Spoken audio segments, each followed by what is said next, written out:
안녕하세요. 역사는 히스토리 이야기죠. 역사를 이야기로 풀어보는 이규환의 하이스토리입니다. 국립중앙박물관이 영조 즉위 300주년을 맞아 개최 중인 특별전의 제목이 좀 쨍합니다. 탕탕평평인데요. 영조와 정조가 탕탕하고 평평한 세상을 만들기 위해서 펼친 탕평과 관련된 특별전이죠. 영정조가 탕평책을 쓰면서 글과 그림을 통해 소통했던 방식을 한번 들여다보자 라는 건데요. 이 특별전을 보면서 저는 두 가지 생각이 들었습니다. 하나는 삽살개가 등장하는 특별전 포스터고요. 또 하나는 특별전 제목인 탕탕평평인데요. 이 대목에서 저는 웃음이 터졌습니다. 탕탕평평도 모자라서 탕탕평평평평 탕탕이라고 새긴 정조의 장서인이 떠올랐기 때문이죠. 그럼 여기서 삽살개 그림부터 살펴볼까요? 영조가 허은 김두량의 삽살개 그림에 직접 어제시를 남겼죠. 밤에 살인문을 지키는 게 내 소임인데 너는 어찌 대낮에 길에서 이렇게 짖고 있느냐? 라는 내용입니다. 과연 화면 가득 그려진 삽살개가 고개를 치켜들고 이빨을 드러낸 채 사납게 짖고 있습니다.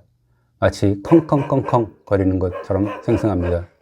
삽살개는 원래 주인을 지키고 온갖 삿된 존재를 물리치는 충견으로 알려졌죠.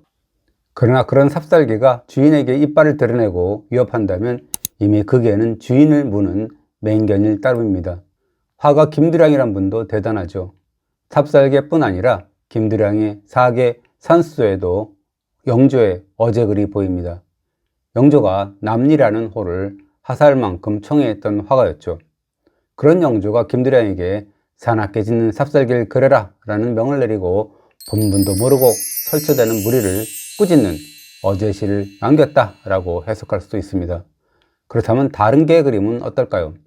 김두량의 또 다른 흑구더는 두 마리 다 평화롭게 앉아 있습니다. 이암의 목연두 등 다른 작가들의 그림에서도 삽살개처럼 사납게 짖는 개는 없습니다. 그렇다면 이제 정조의 탕탕평평평평 탕탕 장서인을 한번 보죠. 워낙 책벌레였던 정조였으니까 소장본에 갖가지 장서인을 찍었는데요. 그 중에 뜻을 크게 갖고 정진하라는 뜻의 홍제가 우선 눈에 띄고요. 그리고 만기라는 장서인도 유독 많습니다. 예부터 군주는 하루에 10,000가지 처리한다 라고 해서 일일 만기라고 했습니다. 만기 칠남이란 말이 여기서 유래됐죠. 그리고 탕평 관련 장서인 중에는 만천명월 주인홍이라는 장서인이 있습니다. 세상의 주인인 군주는 백성의 다양한 능력을 골고루 활용한다 라는 존재라는 뜻이죠. 그러나 모든 장서인 중에 백미는 역시 탕탕평평평평 탕탕입니다. 아무리 봐도 탕평평탕으로만 보이죠. 그러나 탕자 밑에 땡땡, 평자 밑에 땡땡자를 보십시오. 반복보호입니다. 그렇게 읽으면 탕탕평평평평 탕탕이 됩니다. 정조인 그는 얼마나 탕평에 목말라 했으면 그렇게 탕탕평평평평 탕탕을 반복했을까요? 그리고 정조는 당신의 침전 이름도 탕탕평평실로 지었습니다. 그리고 8개 창문 위에 정부파랑 호월일가라는 글자를 크게 써서 창문 위에 걸어두고 아침 저녁으로 눈여겨보면서 늘 교훈으로 삼았다라고 했습니다. 정부파랑 호월일가는 변방도 오랑캐도 앞드락이나 한 집안처럼 여긴다라는 뜻이죠. 지역이나 당색에 따른 차별은 절대 없다라는 다짐을 잠자리에서까지 되새긴 겁니다. 그렇다면 탕탕평평이 무슨 말일까요?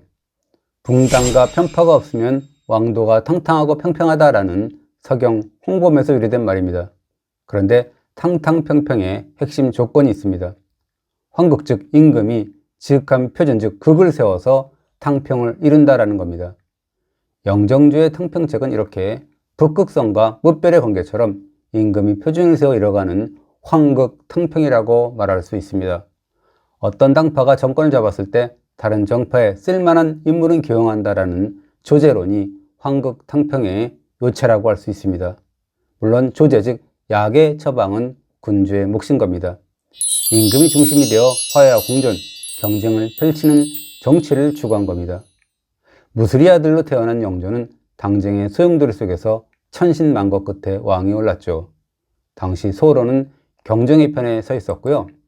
노로는 그런 경종을 압박해서 그들이 지지한 연인군 즉 영조를 왕세제로 올렸습니다. 그런데 경종이 즉위 4년 만에 승하하는 과정에서 왕세제가 연루된 시의 음모설과 독살설이 그럴싸하게 퍼집니다. 즉 왕세제인 영조가 경종의 와병 중에 상극의 음식인 게장과 생감을 올렸고요. 막판에는 의사의 처방 없이는 절대 같이 먹어서는 안 될 인삼과 부자를 드시도록 고집했다라는 겁니다. 그것도 어이들의 반대를 무릅쓰고요.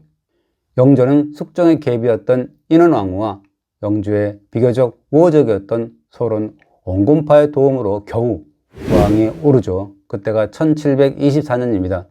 하지만 마지막 고비가 남아있었습니다. 영조의 정통성을 문제 삼은 이인자 등이 반란을 일으킨 겁니다. 이 반란은 소론 온건파 오명왕 등의 활약으로 천신만고 끝에 진압이 되는데요. 이후 영조는 상처 입은 정통성 문제를 해결하고 민심을 추스르기 위해서 이전의 사건을 해명하고 설명하는 갖가지 책을 편찬합니다. 영조는 감난록이라는 책의 서문에서 반란에 뿌리는 붕당이 있다라고 뽑아갔습니다. 어제 대원에서는 나는 신축년 즉 1721년 경종의 명으로 왕세자가 된 것이다 라고 굳이 해명했고요. 최대 의혹사건인 게장사건을 해명하는 천의보감에서는 경종께서 드신 게장은 수락관에서 올린 것이다 라고 해명했습니다. 이후 영조는 본격적으로 탕평을 추진하는데요. 성균관 유생들에게는 만약 당을 섬기는 마음이 있다면 과거장에 들어오지 마라 라고 훈계를 했습니다. 1742년 성균관에 세운 탕평비에 탕평의 의지가 담겨 있답니다. 영조는 탕평비에 두루 사귀고 치우치지 않으면 군자의 공정한 마음이고 치우치고 두루 사귀지 않으면 소인의 사사로운 생각이다 라고 했습니다. 그리고 정조는 영조의 뒤를 이어 탕평책을 실천했고요. 인사행정도 온전히 왕에게 넘어가죠. 1785년 창덕궁에서 열린 칠림 도목정사를 그린 을사 친정개병을 한번 볼까요? 이 도목정사는 인사위원회인데요. 인사위원회에 정조가 직접 참여했습니다. 정조가 인사권을 행사하고 있습니다. 어자 앞에 삼배수 후보자 명단이 보이고요. 임명장에 찍을 옥새가 정각 밖 붉은 탁자 위에 놓여 있습니다. 특히 규장각 관원의 위상이 눈에 띕니다. 규장각 관원이 승지들과 함께 내시와 사관 다음에 앉아 있습니다. 인사행정 담당인 이조와 병조의 당상관인 퇴마루에 그리고 이조와 병조 난관은 정각 밖에 있는데 말이죠. 정조가 측근 세력을 기반으로 왕권 강화를 모색한 겁니다.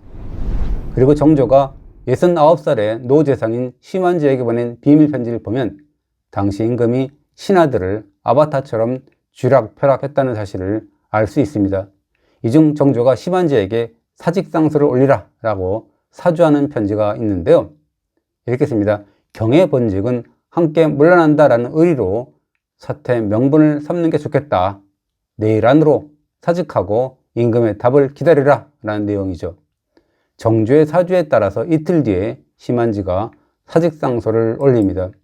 그러자 정조는 짐짓 함께 물러나겠다고 경이 고집하는데 옳지는 않지만 허락하겠다라고 하면서 이조 참판직에 사표를 수리해버립니다. 또 1798년 4월 6일 편지에서는 계속 궁궐에 들어오라라는 임금의 명을 어기도록 하라. 그리고 사직상소를 올리되 초고를 지은 뒤에는 반드시 보여주라라는 구체적인 지시까지 내립니다.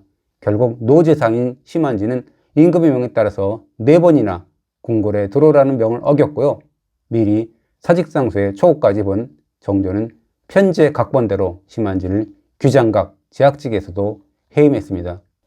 그뿐이 아닙니다. 정조는 비밀편지에서 육두문자에 가까운 거친 언사로 노재상인 심한지를 다그치는데요. 나는 경을 격이 없이 여기는데 갈수록 입조심하지 않으니 경은 생각 없는 늙은이구나. 떡이나 먹고 말 좀 전하지 마라 라고 했습니다. 이 밖에도 과연 어떤 놈들이기에 감히 주둥아리를 놀리는가 라든지 그자는 참으로 호로 자식 1호구나 라는 등의 욕설을 내뱉고 있습니다. 이쯤에서 근본적인 의문점이 생기죠. 이와 같은 영조와 정조의 탕평책으로 조선이 확 바뀌었을까요? 즉위한 지 48년이 지난 1772년 영조가 당파를 개탄하는 포고문을 발표합니다. 50년 동안 한결같은 마음은 탕평인데 우리나라의 당명은 어찌 그리 많은가? 처음에는 동서가 있었고 다음엔 대북과 소북이 있었다.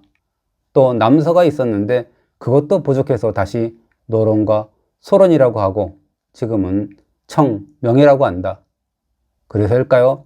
영정주의 탕평책이 붕당 정치의 폐단을 근본적으로 해결한 것이 아니고요. 강력한 왕권으로 정파 간의 극렬한 다툼을 강제로 억누른 것에 불과했다라는 지적도 있습니다. 그렇지만 탕탕평평을 너무 과소평가할 필요는 없습니다.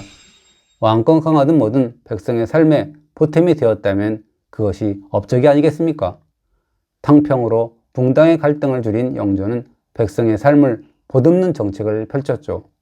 그분의 가장 큰 업적은 균역법이었습니다. 즉 1751년 양인이 군복무 대신에 해마다 부담해야 될 세금을 포 두 필에서 한 필로 감해준 겁니다. 무겁게 짓눌렸던 백성들의 어깨를 가볍게 해준 겁니다. 그리고 준천 즉 하천의 준설 사업도 시행했는데요. 약간의 비만 와도 범람하기 일쑤였던 서울의 하천 문제를 해결하기 위한 조치였습니다.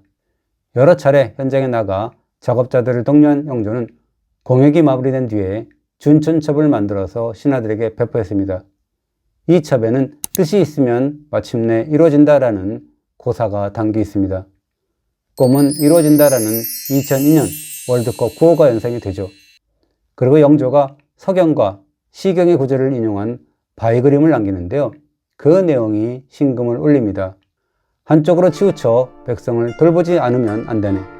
그리고 백성의 험함을 돌아보고 두려워할 줄 알아야 되네 라고 했습니다. 영정조의 탕탕평평이 백성을 향한 마음씨의 반려였다라는 사실만큼은 잊지 말아야 하겠습니다. 오늘도 잘 보셨다면 구독 눌러주시고요. 좋아요도 부탁합니다. 감사합니다.